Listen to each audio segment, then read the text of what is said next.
विदेह नगर में राजा श्वेतांबर और उनकी पत्नी महारानी कनिष्का राज्य करते थे। राजा और रानी दोनों ही मन बड़े लालची स्वभाव के थे। वे दोनों प्रजा का ध्यान रखने का दिखावा करते थे, जबकि असल में उन्हें केवल अपनी भलाई का सोचना होता था। अरे हमारी प्यारी रानी कनिष्का, आप समझिए, इस बार जो प्रजा से कर वसूला गया है, अरे उसे आप गहने खरीदने में खर्च मत कर दीजिएगा। मैं इस राज्य की महारानी हूँ, मुझे सबसे अच्छा दिखना चाहिए, तो आप ही बताइए मैं गहने क्यों ना खरीदूं? अरे रानी, आप थोड़ा हमारा भी तो सोचिए। देखिए क्या है कि इस बार हम सोच रहे हैं कि प्रजा को थोड़ा मूर्ख बनाने के लिए नगर में नई सड़कें बनवा दी जाए, जिससे वो भी प्रसन्न हो जाएंगे और अपने राजा का सम्मान भी करेंगे। ये सब कुछ करने की जरूरत नहीं है महाराज, प्रजा तो आपको वैसे भी बहुत भला राजा समझती है। अरे रानी, तुम समझती नहीं हो। देखो, जब परीलोक से परियां यहाँ पे निरीक्षण करने के लिए आएंगी और जब देखेंगे कि सारी प्रजा प्रसन्न है, अरे तब तो हमें भी अवश्य ही परीलोक जाने का अवसर मिलेगा ना, क्यों? राजा और रानी दोनों हंस पड़ते हैं। विदेह नगर एक बेहद सुंदर राज्य था, जहाँ पर अक्सर परियां आया करती थीं और राज्य की देखभाल और उसकी सुरक्षा का निरीक्षण करती थी। परियों को इस बात का जरा भी भान नहीं था कि राजा और रानी असल में दुष्ट हैं। वे केवल अच्छा होने का दिखावा करते हैं। परियों, आपका हमारे राज्य में स्वागत है। आप हमारे नगर वासियों से पूछ सकती हैं, इन्हें किसी भी प्रकार की कोई समस्या और तकलीफ नहीं है।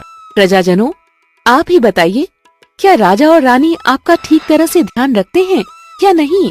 हाँ, राजा और रानी हमारा बहुत ध्यान रखते हैं। दरअसल राजा और रानी ने नगर के सभी लोगों को अपनी मीठी मीठी बातों में फंसा लिया था, जिसकी वजह से प्रजा उन दोनों को अच्छा मानती थी। हम ये सुनकर बेहद खुश हुए कि हमारी प्रजा सुखपूर्वक है। आप दोनों कई वर्षों से प्रजा का पालन कर रहे हैं। आपके सेवा भाव को देखते हुए हम परियों ने ये निर्णय लिया है कि राजा श्वेतांबर और रानी कनिष्का को परी लोक के दर्शन कराए जाएंगे। ये सुनकर राजा श्वेतांबर और रानी कनिष्का दोनों मन ही मन बहुत ज्यादा खुश हुए। अरे मैंने सुना है कि परी लोक में एक से एक दुर्लभ चीजें होती हैं, जिन्हें हमने धरती पर पहले कभी नहीं देखा होगा। चलो, जब हम परीलोक में चलेंगे तो वहाँ से कुछ दुर्लभ चीज चुरा लेंगे। हाँ, बिल्कुल ठीक कहती हो रानी। अरे ये परियां तो हमें कुछ देने वाली ही नहीं है। अरे दुर्लभ वस्तुओं से हमारी कई सारी इच्छाएं पूर्ण होंगी, क्यों? चलो, परीलोक चलने की तैयारी करते हैं। राजा और रानी ने अपना कार्यभार मंत्रियों को सौंप दिया। मंत्रियों, आप तो जानते हो कि प्रजा हमारे लिए पुत्र के समान है और इन्हीं प्रजा का ध्यान रखते हुए आज हमें परलोक घूमने का अवसर मिला है। जब तक हम दोनों परलोक से घूमकर वापस नहीं आ जाते, तब तक प्रजा की देखभाल आप मंत्रियों को हम सौंप कर जाते हैं। आपको प्रजा को बिल्कुल वैसे ही रखना है जैसे हम आपको सौंप कर जा रहे हैं, ठीक है? महाराज की जय हो। आप चिंता ना करें, हम प्रजा का बहुत ध्यान रखेंगे। राजा और रानी ने अपना कार्यभार मंत्रियों को सौंप दिया। इस प्रकार राजा और रानी परियों के साथ परीलोक की ओर चल दिए। राजा और रानी दोनों परीलोक पहुंचकर परियों के पीछे पीछे चल रहे थे। हा, कहो रानी, कैसा लग रहा है परीलोक? परीलोक तो बड़ा ही सुंदर है। मन करता है मैं यहाँ की महारानी बन जाऊं। क्या हुआ रानी कनिष्का, लगता है आपको परीलोक पसंद नहीं आया? नहीं नहीं परी, ऐसी बात नहीं है। मैं तो बस परीलोक में अकेले घूमना चाहती थी। आप हमारे मेहमान हैं और आपको यहाँ पर कुछ दिन ठहरना है। पहले हम आपको परीलोक घुमाएंगे, फिर उसके बाद आप अपनी इच्छा से यहाँ वहाँ जा सकेंगे। ये देखिए रानी, ये बोलने वाले पुष्प हैं। जो मनुष्य भलाई करते हैं, ये पुष्प उनसे बातें करते हैं। परियों, आप तो जानती हैं कि हम अपनी पूरी प्रजा का कितना ध्यान रखते हैं और सबकी भलाई के बारे में सोचते हैं। अब देखिए, ये पुष्प तो हमसे अवश्य बात करेंगे।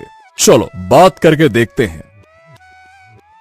इतना कहकर राजा पुष्प से बात करने की कोशिश करने लगते हैं, लेकिन बोलने वाले पुष्प मुख से एक भी शब्द नहीं निकालते हैं। सभी परियां यहाँ आपस में एक दूसरे का मुंह देखने लगती है और सोचती है कि ये बोलने वाले पुष्प सच्चे और अच्छे मनुष्यों से हमेशा बात करते हैं, लेकिन आज इन्हें क्या हो गया है? कहीं ऐसा तो नहीं कि राजा और रानी में कोई खोट है? ये बोलने वाले पुष्प मुझसे बात नहीं कर रहे हैं। मुझे लगता है कि बचपन में की गई भूलों के कारण ऐसा हो रहा है। हाँ, बचपन में तो हम सभी झूठ बोलते हैं और बालपन में बेईमानी भी हो जाती है। इस कारण ये पुष्प हमसे बात नहीं कर रहे हैं। परियों ने सोचा शायद ऐसा ही हो। परियां राजा श्वेतांबर और रानी कनिष्का को आगे लेकर गई। तभी उनके सामने सुनहरे फलों से लटका हुआ एक पेड़ दिखाई दिया। ये किस तरह का पेड़ है जिसमें इतनी चमक है? ये रहस्यमयी फलों का पेड़ है। इस पेड़ पर मात्र 10 फल आते हैं। और अगर कोई इस रहस्यमयी फल को खा ले तो क्या होगा? इस पेड़ के रहस्यमयी फल को वही खा सकता है जिसके मन में कोई छल कपट ना हो।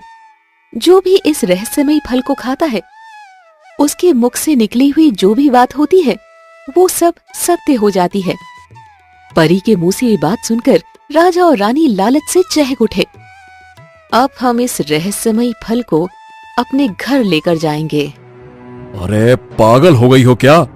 यदि हमने ये फल चुराया तो ये परियां हमें जिंदा नहीं छोड़ेंगी। आप उसकी चिंता मत कीजिए राजा, मैं ऐसी तरकीब लगाऊंगी कि इन परियों को पता भी नहीं चलेगा और ये रहस्यमयी फल हमारे साथ परिलोक से बाहर चला जाएगा। रात के समय राजा और रानी दोनों तरकीब लगाने लगते हैं कि आखिर कैसे रहस्यमयी फल को परिलोक से बाहर ले जाना है। ऐसा करते हैं, सुनहरे रंग का एक नकली फल बनाकर उसे पेड़ में लगा देते हैं और असली फल को तोड़कर अपने पास रख लेते हैं। अरे अगर किसी को पता लग गया तब? ऐसा नहीं होगा। मैं ऐसा फल बनाऊंगी कि असली और नकली में भेद करना मुश्किल हो जाएगा। इस रात्रि राजा और रानी दोनों ने मिलकर सुनहरे रंग का एक नकली फल बनाया और ले जाकर उसे पेड़ में लगा दिया। रहस्यमयी फल को तोड़कर उन्होंने अपने पास छुपा लिया। अगली सुबह परियां राजा रानी से मिलने आईं। हमें जल्द से जल्द अपने राज्य वापस जाने की आज्ञा दीजिए परियों। लेकिन आप दोनों तो यहाँ अधिक दिन तक रुकने वाले थे। नहीं, हमें जल्द ही जाना है। हमें अपने प्रजा की याद सता रही है, उनका भी तो देखभाल करना है। इतना कहकर राजा और रानी परीलोक से वापस आ गए। परियां उन्हें धरती तक छोड़ने आईं, लेकिन उनके मन में कहीं न कहीं राजा श्वेतांबर और रानी कनिष्का को लेकर संदेह पैदा हो चुका था। राजा और रानी उस रहस्यमयी फल को लेकर अपने महल चले गए। महारानी जल्दी से वो कपड़ा खोलो जिसमें आपने उस रहस्यमयी फल को बांध रखा था। खोलिए, हर एक जल्दी कीजिए। जरा धैर्य रखिए राजा। इतना कहकर रानी कपड़े में बंधा हुआ रहस्यमयी फल निकालती है। उस फल की चमक इतनी तेज थी कि पूरे कमरे में रोशनी भर गई। अति सुंदर, अति सुंदर। चलो जल्दी से इसे खा लेते हैं। किंतु फल तो एक है और हम 2 व्यक्ति हैं। कोई बात नहीं रानी, हम आधा आधा खा लेते हैं। रानी ने जैसे ही फल को काटने के लिए चाकू उठाया, उसमें से अचानक एक बुढ़िया बाहर निकली। राजा और रानी दोनों उस बुढ़िया को देखकर डर गए। कौन हो तुम? क्या तुम्हें भी रहस्यमयी फल के बारे में पता चल गया? फल से निकली हुई बुढ़िया ने अपना परिचय दिया। हे रानी, दरअसल मैं इस रहस्यमयी फल की सेविका हूँ। ये फल जहाँ भी जाता है मैं इसके साथ जाती हूँ। मेरा कर्तव्य है कि जो भी इस फल का सेवन करने वाला है मैं उसे इसके नियम बताऊं। अच्छा, तो अब तुम ही हमें बताओ, हम इस फल को कैसे खाएं? दरअसल ये ऐसा फल है जिसके टुकड़े नहीं किए जा सकते। इसे कोई एक व्यक्ति ही खा सकता है। राजा और रानी दोनों ध्यान से बुढ़िया की बातें सुन रहे थे। रानी के मन में लालच आ चुका था। रानी मन ही मन ठान चुकी थी कि अब वो ये फल राजा को नहीं खाने देगी। तो फिर जल्दी से मैं इस फल को खा लेती हूँ। अरे हम स्वयं राजा हैं, हम इस फल को खाएंगे और इसके बाद जो भी हम बोलेंगे वो सत्य हो जाएगा। अरे राजा श्वेतांबर और रानी कनिष्का, यदि ये फल खाना इतना आसान होता तो इस फल के कारण अब तक धरती पर कई चमत्कार हो चुके होते। हम तुम्हारी बात क्यों सुने? पहले हमें यह निर्णय लेने दो कि फल कौन खाएगा। अगर इस फल को एक व्यक्ति खा सकता है तो मैं इस फल को खाऊंगी। ये कैसी बातें कर रही हो रानी? इस योजना में हम दोनों शामिल थे। इस फल पर तुम्हारा अधिकार नहीं हो सकता। जो भी मुझसे इस फल को छीनने की कोशिश करेगा मैं उसके प्राण ले लूंगी। दोनों को लड़ता हुआ देखकर वो बुढ़िया हंसने लगी।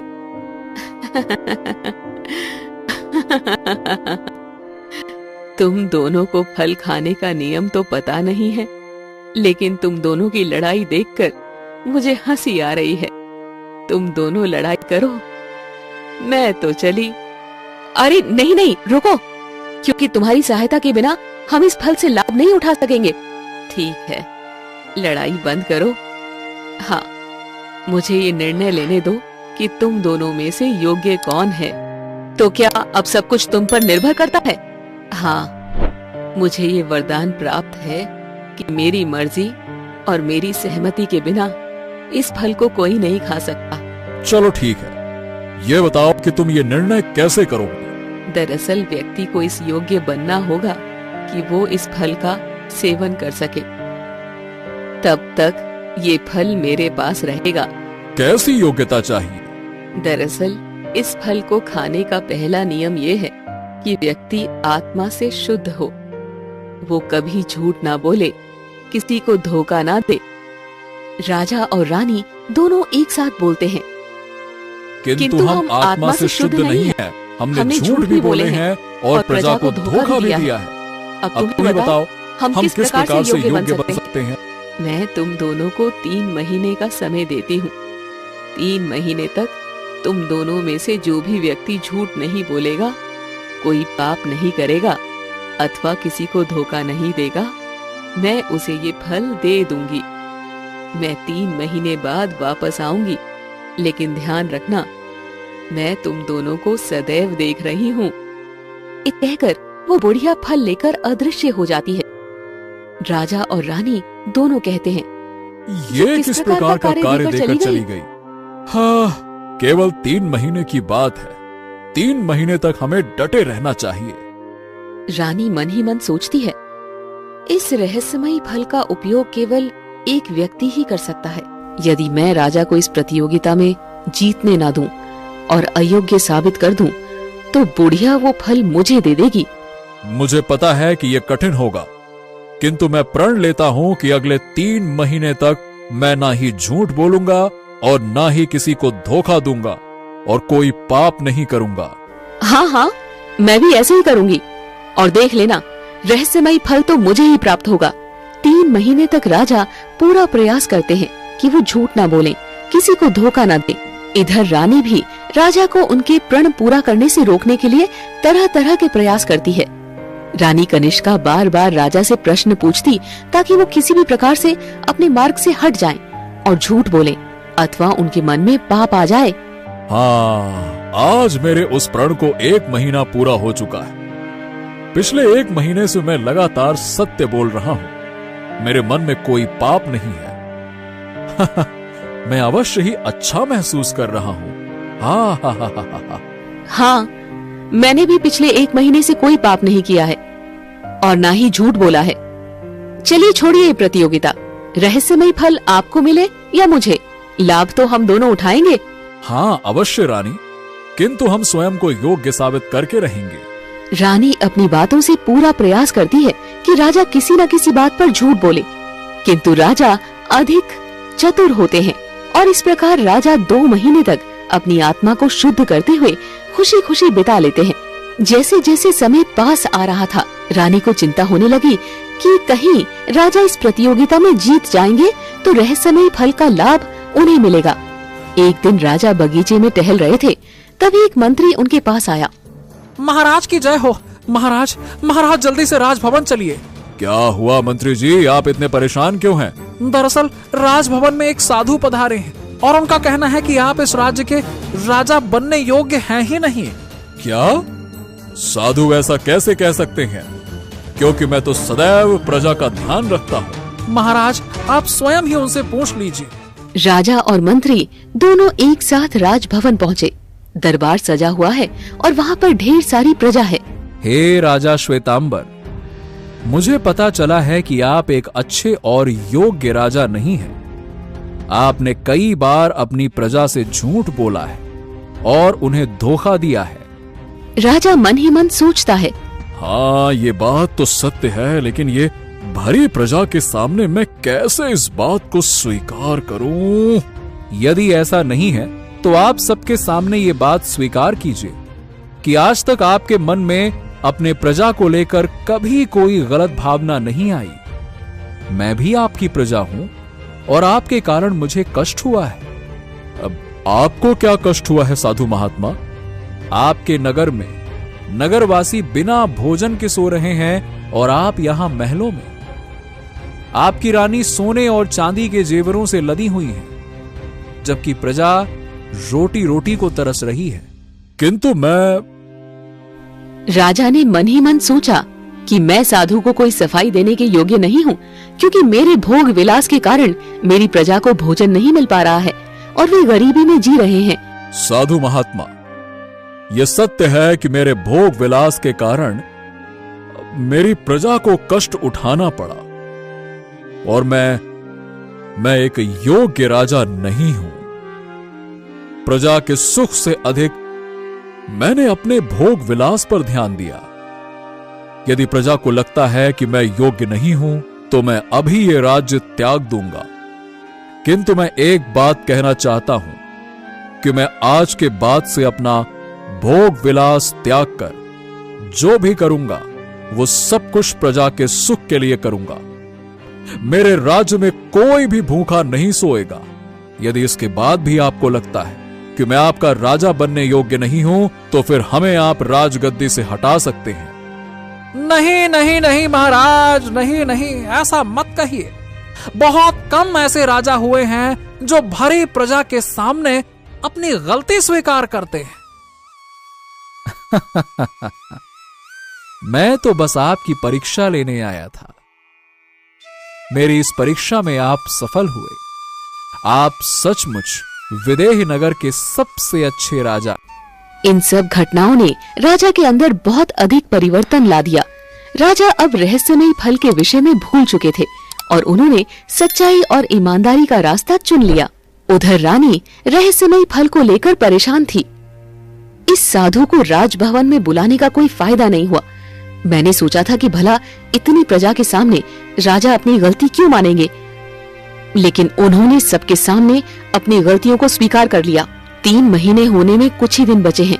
यदि राजा अपना प्रण पूरा करने में सफल हो गए तो वो बुढ़िया उन्हें रहस्यमय फल दे देगी और जिस प्रकार से राजा व्यवहार कर रहे हैं उसका लाभ केवल और केवल उनकी प्रजा को ही मिलेगा। पिछले कुछ महीनों में जिस प्रकार से हमारे जीवन में बदलाव आए हैं, ऐसे बदलाव की कल्पना मैंने कभी नहीं की थी। सचमुच सच्चाई और ईमानदारी का जीवन जीना कितना सरल होता है, बोझ मुक्त होता है। अब मेरे पास केवल एक आखिरी रास्ता बचा है। उस रहस्यमय फल को पाने के लिए मैं कुछ भी कर सकती हूँ। रानी तुरंत राजा के पास गई।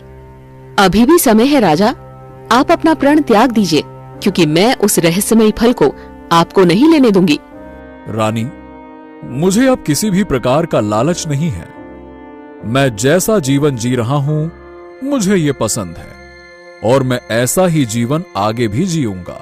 राजा की बातें सुनकर रानी को समझ में आ गया कि राजा अपना प्रण पूरा करेंगे। रानी ने एक बड़ा सा छुरा उठाया और राजा को घोंप दिया।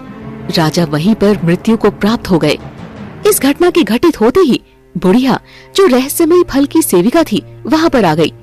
ये दृश्य देखकर बुढ़िया चिल्लाते हुए महल के बाहर जाने लगी।